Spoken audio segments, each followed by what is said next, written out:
Hello বন্ধুরা, শ্রেণিকা শ্রেণীজার নতুন আরেকটি ব্লগে জানাই তোমাদের সকলকে স্বাগত। শ্রেণিকা শ্রেণীজা অনেক দিন ধরে বায়না করছে ওরা মেলায় যাবে।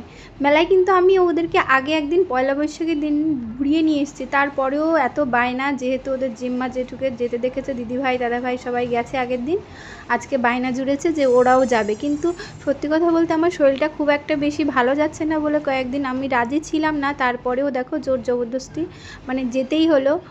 তো সেখান থেকে আমি মেলার সামনে দাঁড়িয়ে আমার এত শরীর খারাপ লাগছিল, আমি আর মেলায় ঢুকতে পারিনি। এই মেলার সামনে থেকে এই যে খেলনাগুলো আমি বললাম যা হোক তুমি নিয়ে নাও, তারপর আমরা বাড়ি যাই, কারণ আমার এত খারাপ লাগছে, আমি ওখানে দাঁড়াতেই পাচ্ছি না।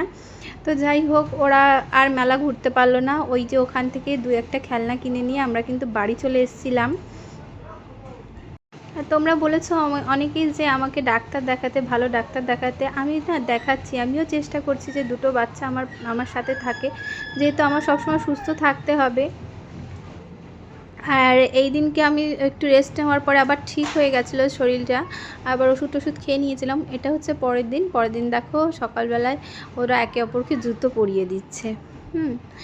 তো আমার শরীর খারাপ হওয়াতে যে কাজগুলো আমি করতে না পারি সেই কাজগুলো কিন্তু ওদের দিদিভাই করে দেয়। দিদিভাই বুঝতে পারছো কত বড় দিদিভাই, 2 মিনিটের বড় দিদিভাই।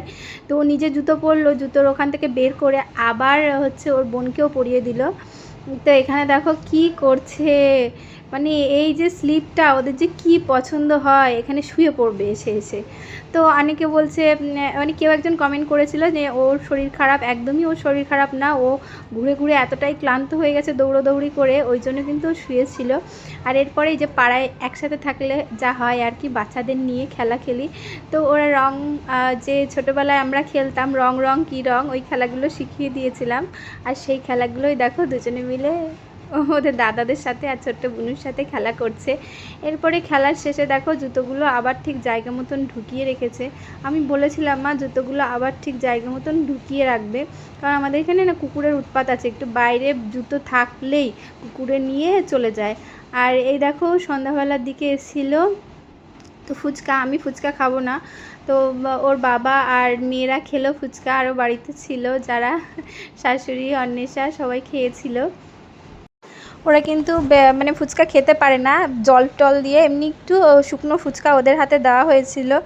এরপরে ঘরে এসে ওরা একটু পড়াশোনা করছিল, একটু পড়াশোনা করতে করতে ওদের আবার একটু খিদে পেয়ে গেছে, তাই জন্য দুধ মুড়ি দিয়েছি, দুধ মুড়ি খাচ্ছে।